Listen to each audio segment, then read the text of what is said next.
Welcome everyone. ये हमारी revision class का कंटिन्यू अगला वीडियो है जिसमें हम भारत की विदेश नीति व संयुक्त राष्ट्र संघ उसके बारे में हम पढ़ेंगे और भारत की विदेश नीति की जो प्रमुख विशेषताएं है और जो गुटनिरपेक्षता है उसके बारे में कुछ पॉइंट्स जानेंगे और एग्जाम की दृष्टि से जो इम्पोर्टेंट है उन पे थोड़ा सा फोकस करते हुए हम चलेंगे आगे। तो हम स्टार्ट करते हैं। थोड़ी सी आवाज़ मेरी कम आ सकती है क्योंकि थोड़ी सी तबीयत खराब है। ओके। भारत की विदेश नीति के बारे में हम बात करते हैं, फॉरेन पॉलिसी ऑफ इंडिया के बारे में बात करते हैं। ठीक है। भारत की जो विदेश नीति रही है हमेशा से, एक तो आपको यह पता है कि शांतिपूर्ण और सहअस्तित्व की नीति रही है, लेकिन उसमें अ, समय और परिस्थितियों के हिसाब से जो हमने जो काफी बार नीति अपनाई है विदेशों के साथ में, वो अलग अलग समय के हिसाब से अलग अलग नीतियाँ रही है। लेकिन एक नीति है गुटनिरपेक्षता की नीति, वो काफी प्रचलन में भी रहती है, चर्चित भी रहती है और एग्जाम पॉइंट ऑफ व्यू से पूछी भी जाती है। कुछ एक पॉइंट्स है, अगर उनको हम थोड़ा सा रिवाइजन करते हैं या याद रखते हैं तो वो चीजें हमें क्लियर हो जाएगी। ठीक है। भारत की जो विदेश नीति की हम बात करते हैं तो किस प्रकार की नीति है भाई भारत की विदेश नीति, ये बताना चाह रहा है वो। उसने कहा है कि भाई आपकी जो भारत की जो विदेश नीति है वो शांतिपूर्ण और सहअस्तित्व की नीति है। बिल्कुल से हमारे जो भारत की विदेश नीति है वो शांतिपूर्ण भी है, पीसफुल भी है और सहअस्तित्व की यानी को एग्जिस्टेंस की भी नीति है। ऐसी नीति है जो ये चाहती है कि विश्व में शांति बनी रहे और सभी देशों का अस्तित्व चाहती है। ऐसा नहीं है कि किसी दूसरे देश का अस्तित्व नहीं चाहती, सभी देश शांतिपूर्ण रहे, इस प्रकार की नीति है। ठीक है। उसके बाद में हम बात करते हैं उपनिवेशवाद व साम्राज्यवाद का विरोध। एक वर्ड आया था, मैंने क्लास में भी बताया था आपको, उपनिवेशवाद क्या होता है और साम्राज्यवाद क्या होता है। भाई उपनिवेश का मतलब होता है कि किसी कोई भी देश है पावरफुल या बड़ा देश है वो दूसरे छोटे मोटे कंट्रीज को अपने अधीन करता है और वहाँ अपना शासन चलाता है, अपना सिक्का चलाता है। ठीक है ना। और साम्राज्यवाद अपने साम्राज्यवादी जो भी नीतियाँ होती हैं, जैसे चाइना क्या करता है, हमेशा अपने साम्राज्य को अपने एरिया को बढ़ाने के लिए भारत से हमेशा लड़ाई करती रहता है कि भाई ये एरिया हमारा है, ये आपका नहीं है। ठीक है। तो जो भारत की जो विदेश नीति है वो ऐसी नीति है जो उपनिवेशवाद का भी विरोध करती है और साम्राज्यवाद का भी विरोध करती है। समझ में आ गया होगा मेरे ख्याल से। ठीक है। ये अगर किताबी लैंग्वेज आप अपने हिसाब से पढ़ लेना, मैं आपको मोटा आइडिया आपको समझाते हुए चलता रहा हूँ। ठीक है। उसके बाद में आपको पता है कि रंग भेद का विरोध है विश्व में। ये जो भाई ये दक्षिण अफ्रीका का नागरिक है, ये अमेरिका का श्वेत नागरिक है, ब्रिटेन का श्वेत नागरिक है, ठीक है, भारत का नागरिक है, इसका ये कलर है वो कलर है, ये भारत में बिल्कुल नहीं चलता। एक प्रकार से भारत की जो ऐसी विदेश नीति है कि जिसमें किसी भी देश के नागरिक के साथ रंग के आधार पर किसी भी प्रकार का भेदभाव नहीं किया जाता है, वो सभी को एक्सेप्ट करता है। ठीक है। उसके बाद में अंतर्राष्ट्रीय संस्थाओं को समर्थन, भाई दुनिया भर की अंतर्राष्ट्रीय संस्थाएं बनी हुई है, आपको पता है। अब ये टॉपिक आपके सामने आते ही आना चाहिए कि भाई अंतर्राष्ट्रीय संस्थाएं कहने का मतलब क्या है। जैसे भाई WHO है, UNO है, IMF है, ठीक है। बहुत सारी संस्थाएं ऐसी अंतर्राष्ट्रीय संस्थाएं हैं जो अलग अलग देश, इसमें बहुत सारे देश जुड़े हुए हैं। तो बिल्कुल से अंतर्राष्ट्रीय ऐसी संस्थाएं जो शांतिपूर्ण अस्तित्व को बढ़ाती है और विश्व में शांति स्थापित करने के लिए और अच्छे कामों के लिए बनी हुई है, उनका वास्तव में भारत उसका क्या करता है, समर्थन करता है। चौथा पॉइंट क्लियर। ठीक है, हो गया। उसके बाद में पंचशील सिद्धांत पर आधारित, भाई जो भारत की जो विदेश नीति है वो कैसी नीति है, पंचशील के सिद्धांत पर आधारित है भाई। अब इसमें क्या है कि मान लो बड़ा क्वेश्चन बनता है कि भारत की विदेश नीति के बारे में विशेषता बताइए, कैसी नीति है। तो ये टॉपिक आप थोड़ा सा शामिल करना जरूर, क्योंकि एक तो उसका एग्जामिनर को भी लगेगा कि बंदे ने पढ़ा है और इसके बारे में आता है और ये इम्पोर्टेंट टॉपिक पॉइंट भी है उसमें। ठीक है। चलो मान लो निबंधात्मक क्वेश्चन नहीं आया, क्वेश्चन अगर मान लो छोटा भी आया तो भी आपको जैसे लघुतरात्मक क्वेश्चन आ गया तो बिल्कुल से इसके बारे में वो पूछ सकता है। थोड़ा इंपॉर्टेंट है, ये रट ही लेना बिल्कुल से या समझ लेना इसको। 5 सिद्धांत है भाई पंचशील के, नाम से ही पता चल रहा है। और उसमें कौन कौन सी बातें शामिल है, एक देश एक दूसरे देश की प्रादेशिक अखंडता और सर्वोच्च सत्ता के लिए पारस्परिक सम्मान की भावना। भाई हमारे कोई भी पड़ोसी देश है, कोई सा भी देश है, भारत की उसकी प्रादेशिक अखंडता में विश्वास करता है, उसके आंतरिक मामलों में किसी प्रकार से भेदभाव नहीं करता। उसके बाद में एक आंतरिक मामलों में भेदभाव नहीं करना है अनाक्रमण है, एक दूसरे की प्रादेशिक अखंडता में पारस्परिक समानता की भावना रखना है। उसके बाद में इक्वेलिटी है, समानता है, और शांतिपूर्ण सहअस्तित्व। इसको आप बिल्कुल से अच्छे से पढ़ लेना, क्योंकि 5 नियम है, 5 पॉइंट है, और ये इंपॉर्टेंट भी है। ठीक है, थोड़ा सा एक्सप्लेनेशन और कर देता हूँ। एक दूसरे देश की प्रादेशिक अखंडता और सर्वोच्च सत्ता के लिए पारस्परिक सम्मान की भावना।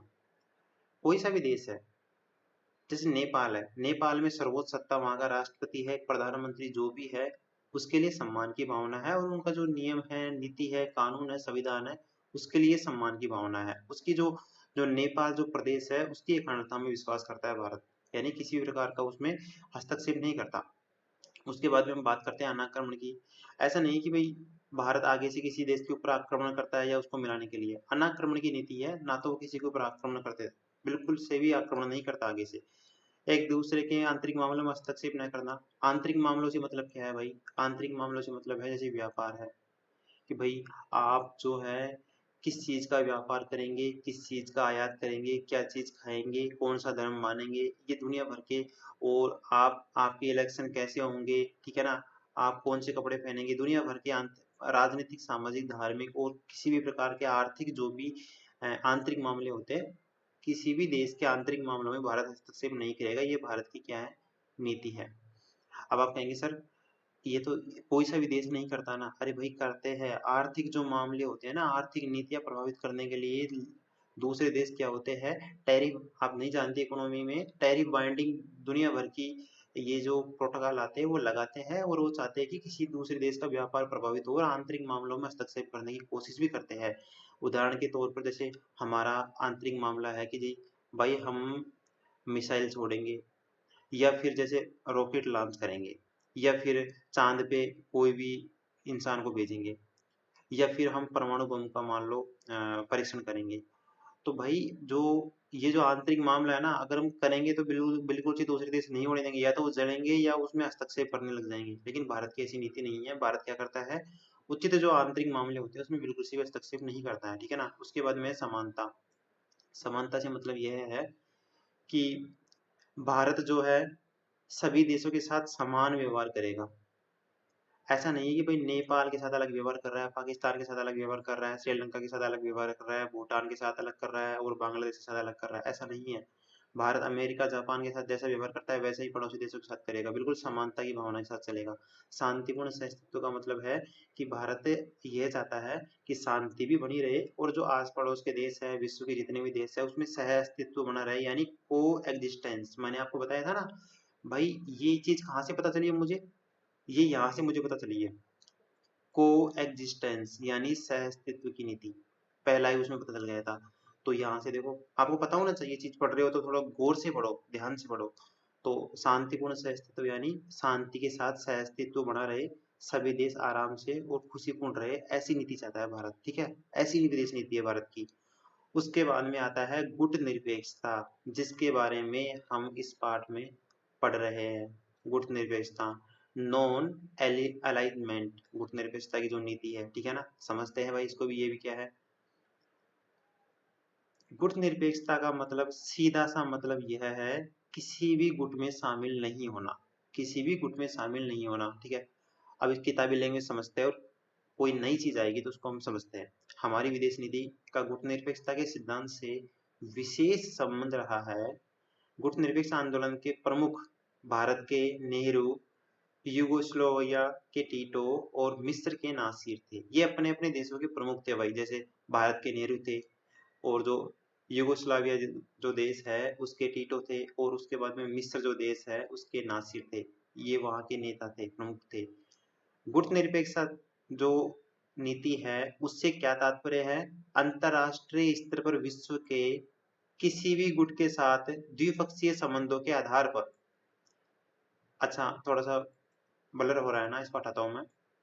इसका मतलब है किसी भी गुट के साथ द्विपक्षीय संबंधों के आधार पर सैनिक समझौतों में भाग न लेना है। इस नीति का अनुसरण करने वाले देश विश्व की गुटबाजी की राजनीति के विलग्न रहने की प्राथमिकता देते हैं। इसका मतलब यह है कि जैसे पाकिस्तान है, अब लड़ाई तो चल रही है पाकिस्तान और मान लो भारत में, और पाकिस्तान के साथ मिल जाए चाइना और फिर भारत को परेशान करे, आंतरिक मामलों में हस्तक्षेप करे, या फिर जैसे नेपाल और मान लो श्रीलंका में किसी बात को लेकर लड़ाई हो गई और भारत उनके साथ मिल जाए और उसको अगले देश को परेशान करे। तो इसने कहा ना कि जो भी जो सैनिक जो समझौते होते हैं उनमें किसी भी प्रकार का भाग नहीं लेना है। और मैं क्लियर करने की कोशिश करता हूँ। जैसे दो देश है, आपके पड़ोसी देश है, कोई से भी देख लो आप, ईरान और इराक है मान लो। अब ईरान और इराक में समझौता हो रखा है, कोई भी सैनिक समझौता हो रखा है कि साहब ये हमारी बॉर्डर है और ना ही तो हमारे सैनिक आपके पास आएंगे, ना ही आपके सैनिक हमारे यहाँ पर आएंगे, किसी भी प्रकार का सैनिक समझौता हो रखा है। तो जो उनके बीच में जो सैनिक समझौता हो रखा है उसमें भारत बिल्कुल ना तो हस्तक्षेप करेगा ना ही भाग लेगा, क्योंकि भारत को उस चीज से कोई मतलब नहीं है। अगर 2 दिन बाद में उनकी लड़ाई भी होती है तो वो खुद जाने उनके हिसाब से, क्योंकि समझौता उन्होंने किया है। तो भारत की नीति क्या है? किसी भी गुट के साथ सम्मिलित नहीं होना, यही गुट निरपेक्षता है। ठीक है ना? आगे बात समझ में, ये चीज आप समझेंगे। उसके बाद में है गुट निरपेक्षता का अर्थ हम जानते हैं, मीनिंग ऑफ नॉन अलाइजमेंट। अर्थ मैंने बता दिया है। गुट निरपेक्षता का मतलब सीधा सा मतलब है किसी गुट के साथ सम्मिलित नहीं होना और अपने इस जगह पर क्या रहना, तटस्थ रहना, ही गुट निरपेक्षता है। ठीक है। पूर्वाग्रह रहित एक वर्ड भी आया था क्लास में, मैंने बताया था, अंडरलाइन में कर रखा है मैंने। पूर्वाग्रह का मतलब होता है कि किसी भी लोभ लालच, पूर्वाग्रह का मतलब होता है लोभ लालच, और रहित का मतलब होता है लोभ लालच से रहित, और लोभ लालच नहीं है भारत में किसी भी विदेश नीति को लेकर, आर्थिक मामलों को लेकर, सामाजिक मामलों को लेकर। इसने कहा है यह नीति सभी गंभीर अंतर्राष्ट्रीय समस्याओं पर निरपेक्ष, पूर्वाग्रह रहित, स्वतंत्र व वस्तुनिष्ठ रुख अपनाने की वकालत करती है। इसका मतलब यह है कि भारत ने जो गुट निरपेक्षता की जो नीति अपनाई है वो पूर्वाग्रह रहित है। मतलब भारत की ऐसी कोई नीति नहीं है कि इसमें लोभ लालच नहीं है कि ये हमको मिलेगा इसलिए हम गुट निरपेक्षता की नीति अपना रहे हैं। बिल्कुल उसने सच्चे मन से अपनाई है ये नीति। ठीक है ना? किसी भी प्रकार का उसमें लोभ लालच नहीं है, राजनीतिक एजेंडा नहीं है कि ये करने से ये हो जाएगा। ठीक है ना? उसके बाद में है, आगे बढ़ते हैं हम, भारत की विदेश नीति में गुटनिरपेक्षता को अपनाने के कारण, रीजंस पूछता है वो बहुत सारे, कि भाई क्या कारण रहे कि भारत ने विदेश जो नीति है उसमें गुटनिरपेक्षता को अपनाया। एक तो भारत, पहला ही रीजन है कि किसी भी एक गुट से जुड़कर विश्व में तनाव की स्थिति उत्पन्न करने का पक्षधर नहीं रहा है। भाई एक्चुअली में क्या होता है, किसी भी दो देशों के बीच में अगर मान लो लड़ाई होती है या किसी भी प्रकार का तनाव होता है, तो अगर मान लो भारत उसके साथ जुड़ता है तो वो संगठन मजबूत होगा, और संगठन मजबूत होगा तो सामने वाला संगठन है वो कमजोर होगा, तनाव बढ़ेगा, तो विश्व में फिर ज्यादा तनाव हो जाएगा। ठीक है ना? उसके बाद में है कि भारत अंतरराष्ट्रीय राजनीति में स्वतंत्र नीति जो अन्य शक्ति के प्रभाव से मुक्त हो के अनुसरण को अपनाने के लिए अधिक उपयोगी मानता है। भारत चाहता है कि मैं स्वतंत्र हूँ, फालतू में मैं किसी भी नीति को या ऐसा किसी भी जो बड़ी शक्ति है उसके मैं प्रभाव से मुक्त रहूं। ठीक है? और होना भी यही चाहिए। भारत अपने आर्थिक विकास के लिए दोनों ही शक्तियों से बराबरी के संबंध बनाए रखने का पक्षधर रहा है। अब भाई रिवीजन का मतलब यह है, अगर आपने मेरी क्लास ली है और आप रिवीजन कर रहे हो ना यहाँ बैठ के, तो अब आपको एक फायदा ये मिलेगा। इस टॉपिक को मैं बहुत ही अच्छे तरीके से क्लियर कर रहा हूँ। मैंने आपको क्लास में एक अच्छा उदाहरण दिया था, भारत, अमेरिका और ईरान का। किसका उदाहरण दिया था? भारत, अमेरिका और ईरान का। अच्छा मैं आपको यहाँ बताता हूँ वो उदाहरण। ठीक है? क्या उदाहरण दिया था मैंने? चालू रखना, क्लास चालू ही है।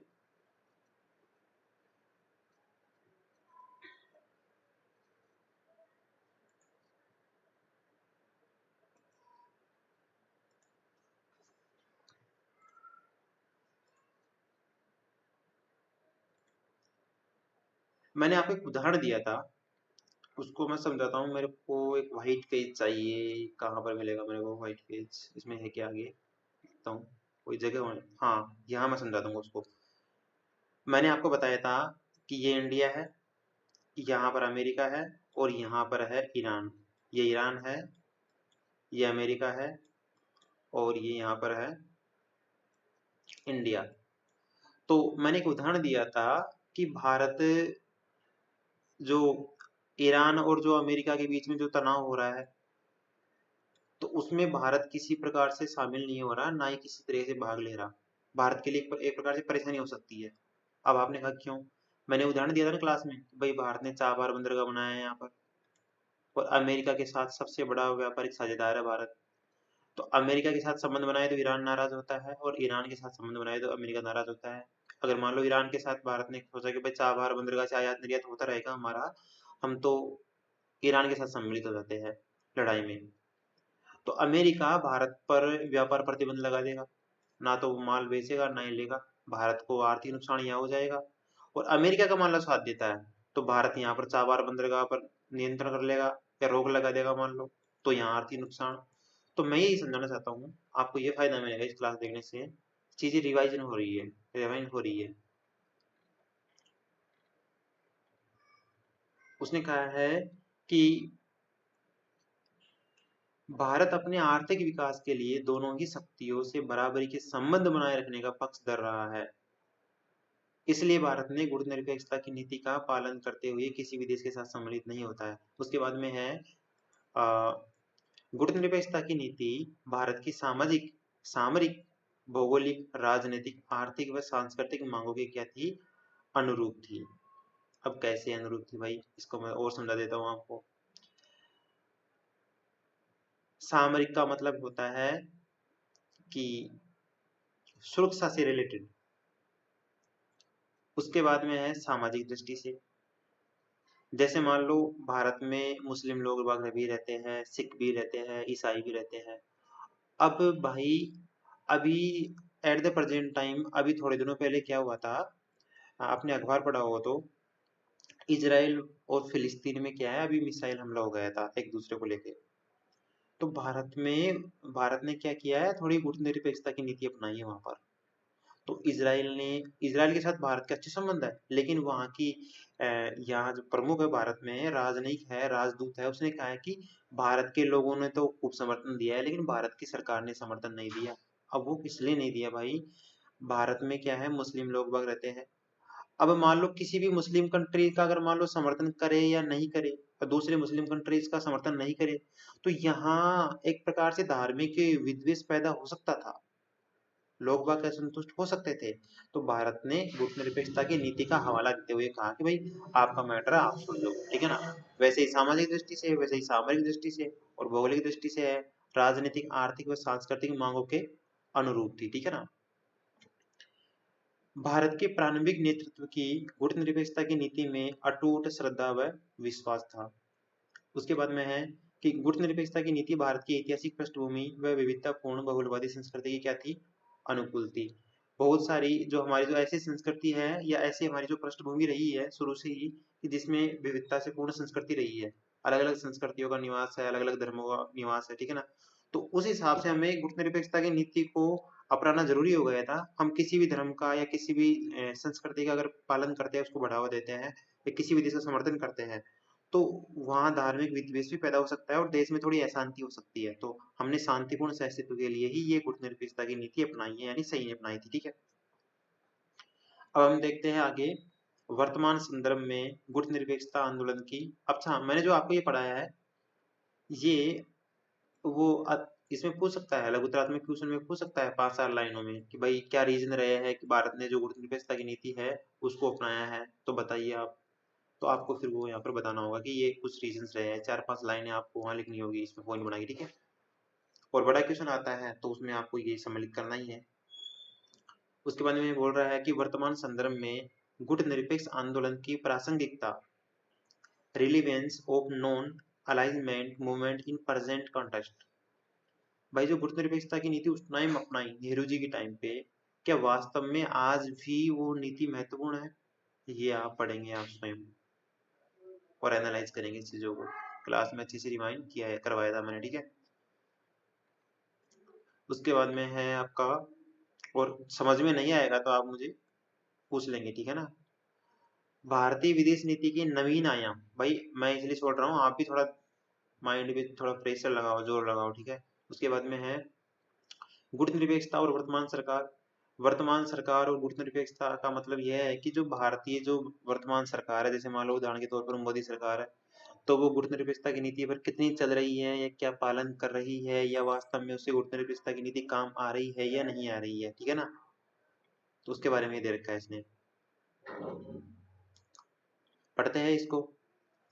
गुटनिरपेक्षता आंदोलन के प्रमुख संस्थापक देशों में भारत भी शामिल था एवं सिंगापुर से लेकर क्यूबा तक के विभिन्न परिवेश के देशों का इसका सदस्य होना इसे और भी अधिक प्रासंगिक बनाता है। भारत आतंकवाद पीड़ित देशों में सर्वाधिक प्रभावित देश है और आतंकवाद की लड़ाई में गुटनिरपेक्षता आंदोलन के सदस्य देशों का समर्थन अपरिहार्य है। वो बोल रहा है कि भारत में आतंकवाद की गतिविधियां काफी है और आतंकवाद से प्रभावित भी है, और बिना जो दूसरे जो देश है उनके बिना समर्थन के जो आतंकवाद है उसको समाप्त करना एक प्रकार से अपरिहार्य है और थोड़ा कठिन लगता है कि अगर दूसरे देश शामिल नहीं होते हैं तो। अब इसने आगे बोला है कि भारत को पाकिस्तान को अलग थलग करने एवं आतंकवाद के मुद्दे पर उसे घेरने के लिए भी गुटनिरपेक्ष आंदोलन एक उचित मंच प्रदान करता है। पाकिस्तान अगर मान लो आतंकवाद को बढ़ावा देते हैं और भारत के साथ गुटनिरपेक्ष आंदोलन में बहुत सारे अगर देश सम्मिलित होते हैं तो पाकिस्तान बिल्कुल से अलग हो जाएगा। उसे लगेगा कि बहुत सारे देश एक साथ सम्मिलित है तो वो थोड़ा दबेगा और आतंकवाद को कम बढ़ावा देगा, ठीक है ना। तो इसलिए भी गुटनिरपेक्ष जो आंदोलन है वो प्रासंगिक है और उचित मंच प्रदान करता है, ठीक है। भारत संयुक्त राष्ट्र संघ की सुरक्षा परिषद का स्थायी सदस्य बनने के लिए कई वर्षों से प्रयत्नरत है। भाई आपको आपने पढ़ा होगा ना, संयुक्त राष्ट्र संघ की जो स्थायी जो सुरक्षा परिषद है उसकी जो स्थायी सदस्य है उसमें अस्थायी सदस्य तो भारत बन चुका है लेकिन स्थायी सदस्य अभी नहीं बना है सुरक्षा परिषद में भारत। तो उसमें भारत काफी दिनों से एक प्रकार से संघर्षरत है, प्रयासरत है। दूसरे देशों का समर्थन उसमें आवश्यक है और इसमें गुटनिरपेक्ष देशों के समर्थन की दरकरार निरंतर बनी हुई है। गुटनिरपेक्ष देशों का समर्थन निश्चित रूप से उसकी इस मांग को सबल बनाती है। भारत जिस तरह की विदेश नीति का अनुसरण कर रहा है उसको देखते हुए गुटनिरपेक्ष नीति आज भी उतनी ही महत्वपूर्ण है जितना कि संगठन की स्थापना के समय था। अब ये थोड़ी लाइन इंपॉर्टेंट हो जाती है कि गुटनिरपेक्ष नीति आज भी उतनी ही महत्वपूर्ण है जितनी कि संगठन की स्थापना के समय, यानी कि वास्तव में इंपॉर्टेंट है। अच्छा, आगे बढ़ते आज की विदेश नीति की व्यवस्था को देखते हुए हमें इस संगठन की सदस्यता अर्थपूर्ण न लगे, परंतु इस परिवर्तनशील दौर में विश्व समुदाय को साथ साथ चलना अपने आप में बड़ा कीर्तिमान है। इसने ये कहा कि भाई आज चाहे आपको ऐसे नहीं लगता हो कि यार वो उस टाइम बनाई थी नीति गुरुनिरपेक्षता की नीति आज इतनी काम नहीं आ रही है, आज तो अलग थलग कैसे रह सकते हैं हम शांति स्थापित करने के लिए, क्योंकि भाई देशों के साथ मिलना भी पड़ता है, संगठनों में सम्मिलित भी होना पड़ता है और की गुटबाजी में शामिल भी होना पड़ता है, तभी जाके हम राजनीति चलती है। लेकिन भाई फिर भी विश्व जो समुदाय है उसमें एक प्रकार से उसके साथ साथ चलने के लिए और शांतिपूर्ण सहअस्तित्व के लिए आज भी जो गुटनिरपेक्ष नीति है वो वास्तव में एक इम्पोर्टेंट है और एक ये अपने आप में बड़ा कीर्तिमान है। ऐसी लाइन अगर आप लास्ट में लिखते हो क्वेश्चन के तो बंदे को लगेगा कि यार वास्तव में क्या कंक्लूजन निकाला है इसने, ठीक है ना। तो ऐसा होना चाहिए। ऐसा मत लिखना कि बिल्कुल बिल्कुल काम की नहीं है विदेश नीति, ये ऐसा भी नहीं लिखना कि भाई इसके बिना काम ही नहीं चलेगा। आपको दोनों एस्पेक्ट रखने हैं, ठीक है ना, बहुत एस्पेक्ट रखने हैं, ठीक है। उसके बाद में भारतीय विदेश नीति के नई नवीन आयाम, ये वो चीज बताता है जो 90 के दशक से अब तक जो भी भारत की जो विदेश नीति है उसमें परिवर्तन हुए या नए नए क्या स्टेप्स उठाए गए। मतलब सीधी सी लाइन में बताना चाह रहा हूँ कि भाई जब आज जो विदेश नीति है पूरी अर्थव्यवस्था के ऊपर डिपेंड है। मैंने बताया ना भारत एक तेजी से उभरती हुई अर्थव्यवस्था है, यहाँ पर ये सब कुछ अर्थव्यवस्था पर डिपेंड है। तो थोड़ी सी गुटबाजी में भी शामिल होना पड़ता है, अलग अलग देशों की जो जो भी जो नीतियां होती है उसमें भी शामिल होना पड़ता है, ठीक है ना। तो भारत काफी बार जो गुटनिरपेक्षता की नीति है वो अपनाते हुए और जीरो जो टॉलरेंस की नीति है उसका भी अनुसरण करता है और फिर विश्व के देशों के साथ क्या बनाए हुए हैं, संबंध बनाए हुए हैं, उसके बारे में ये बताता है। उसके बाद में विदेश नीति का सूत्रपात ये ज्यादा समझाने के लिए नहीं है। 5 मूल सिद्धांत, पड़ोस पहले की नीति। हाँ, पड़ोस पहले की नीति का नेबरहुड फर्स्ट, ये हमेशा रही है भारत की। हमेशा पड़ोसी देशों की सहायता करता है, चाहे भूकंप हो, चाहे बाढ़ हो, चाहे कुछ भी हो, हमेशा पड़ोसी देशों की पहले सहायता करता है। उसके बाद में है भारत में मध्य पूर्व, इंडिया इन मिडिल ईस्ट आपको बहुत अच्छे से समझा रखा है भाई मैंने क्लास फर्स्ट में। जिसने ये नहीं देखी ना क्लास फर्स्ट, उसने कुछ नहीं देगा। ये सबसे इम्पोर्टेंट क्लास थी भाई समझाने के लिए। बहुत सारी इस मैंने अच्छे से इसलिए बनाई थी इस क्लास को, क्योंकि इसमें पूरी पॉलिटिकल साइंस में काफी सारे पार्ट है, उसमें हर बार जिक्र होता है इस मामले का, भारत, ईरान, अमेरिका, वो मध्य पूर्व वाली नीति का। और ये चीज बार बार स्ट्राइक करती है, कंफ्यूज करती है, इसलिए मैंने वो क्लास बनाई थी। तो वहां जाके आप देखेंगे तब ये चीज आपको समझ में आएगी। पैराग्राफ पढ़ते ही अपने आप वो चीजें समझ में आ जाएगी। मैंने देखो अंडरलाइन भी करा रखा है क्लास में करवाया था, ये अभी मैंने कर रखा है, ठीक है। पढ़ता हूँ मैं इसको। खाड़ी के लगभग सभी तेल देश का उत्पादन करते हैं और इसी कारण उनकी अर्थव्यवस्था तेल के कारण सुदृढ़ है। परंतु भारत की ऊर्जा आवश्यकता की पूर्ति भी मध्य पूर्व के देशों पर निर्भर है, जिनमें ईरान सबसे महत्वपूर्ण है। ईरान और भारत के आपसी संबंध भी सौहार्दपूर्ण है, किंतु अमेरिका व ईरान के आपसी संबंधों की कड़वाहट से भारत के संबंध भी प्रभावित हुए हैं। भारत ने ईरान के चाबहार बंदरगाह में भारी निवेश किया है। भाई एक तो ये जो सपना क्या नाम से जटिया है, इसको मैं बोल रहा हूँ, मैं ऑनलाइन क्लास बना रहा हूँ लेकिन नाम ले रहा हूँ। भाई ये उस थोड़ा सा समझ में नहीं आया था इसको, तो ये थोड़ा सा, भाई ये ऑनलाइन क्लास है तो मेरे ख्याल से समझ लेना भाई, वो पहली क्लास देख लेना, मैंने डाल रखी है। और शायद मुझे लगता है सबसे बेस्ट सोनिका की समझ में आया था, तो उसको रिवाइंड हो जाएगा, ठीक है ना। उसके बाद में है एक, ये चीज आ गई समझ में, क्लास डाल रखी है मैंने, ओके। उसके बाद में है आपका कुछ इंपॉर्टेंट जो देश है, बड़े बड़े देश है, उसके साथ जो नीति बता रखी है इसने, भारत और रूस है, भारत और अमेरिका में यूरोपीय देश की बात करता है, ठीक है ना। महत्वपूर्ण प्रश्न नहीं आएगा ये। अच्छा इस पार्ट का मैं कुछ चीज बता रहा हूँ आपको, तो थोड़ा सा ध्यान देना। पहले मैं कुछ मैटर इरेज करता हूँ। ये पार्ट इम्पोर्टेंट है और इसमें पढ़ने लायक चीजें क्या है और एग्जाम की दृष्टि से कैसे इंपॉर्टेंट है और हमें क्या रिवीजन करना चाहिए। एक तो जो भारत की जो विदेश नीति है, गुटनिरपेक्षता की जो नीति है, उसका मतलब आना चाहिए आपको, पहली चीज। दूसरी है कि जब हम गुटनिरपेक्षता की नीति का वर्णन करते हैं तो एक पॉइंट आता है पंचशील के सिद्धांत। तो दूसरा पॉइंट आप ये पढ़ लेना कि पंचशील के जो 5 सिद्धांत है उनको आप याद कर लेना ढंग से और समझ भी लेना। याद भी करना है, समझना भी है। समझना इसलिए है कि मान लो बड़ा क्वेश्चन आ गया, पंचशील के सिद्धांतों का विस्तृत विवेचना कीजिए, तो आप इसकी एक्सप्लेनेशन कर सके 2 पेज में भी। और याद इसलिए करना है कि लघुतरात्मक क्वेश्चन आ गया है तो बिल्कुल टिप टॉप वहां लिखना है आपको, ठीक है ना। उसके बाद में तीसरा पॉइंट ये आता है, गुटनिरपेक्षता क्या है और भारत की गुटनिरपेक्षता की नीति। तो इसका अर्थ अच्छी तरह से आपसे पढ़ लेना गुटनिरपेक्षता की नीति का। अब बड़ा क्वेश्चन आए तो थोड़ा सा इतिहास बताना है उस, और उसके अपनाने के कुछ कारण बताने हैं और वर्तमान संदर्भ में जो उसकी प्रासंगिकता बतानी है। लास्ट में कंक्लूजन निकालना है कि साहब आज भी ये जरूरी है शांतिपूर्ण सहअस्तित्व के लिए, ठीक है। और पांचवी चीज इस पार्ट में सबसे इंपॉर्टेंट है, एक तीसरी तो एक तो चीज हो गई इसमें गुरुत्वाकर्षण, और चौथी जो चीज थी मैंने बताई आपको कि उसका कंक्लूजन है वो आपको अच्छे से निकालना है। और पांचवी जो चीज है वो ये है, भारत और मध्य पूर्व। टिपिकल चीज भी है लेकिन सबसे अमेजिंग चीज है, समझने के लिए हमेशा काम आएगी और हर जगह काम आएगी, तो आप इसको समझ लेना। और मैंने एक भारत और मध्य पूर्व के नाम से क्लास डाल रखी है, वो आप समझ लेना। काफी क्लासें मैंने हटा दी है भाई उसमें, वहां से यूट्यूब से, क्योंकि अब मैं थोड़ा धीरे धीरे हटा रहा हूँ डाल के, क्योंकि मुझे वहाँ हमेशा क्लास नहीं रखनी है अपनी। क्योंकि लोग बाग इधर उधर डाउनलोड करके डालेंगे फिर थोड़ा अच्छा नहीं लगता।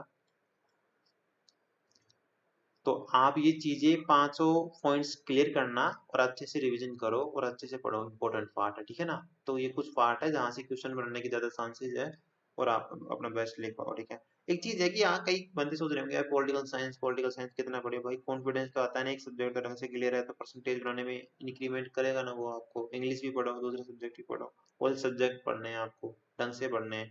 एटलीस्ट जो सिलेबस में दे रखा है वो एक बार रिविजन का तो करना ही है। तो मेरे ख्याल से ये पार्ट ज्यादा पढ़ने की जरूरत नहीं है, रिवीजन कर लो मेरे साथ, बहुत है। क्लास में भी आपने बहुत टाइम दे लिया अच्छी से। Thank you, best of luck, आराम से मेहनत करो और मस्त रहो, एंजॉय योर लाइफ।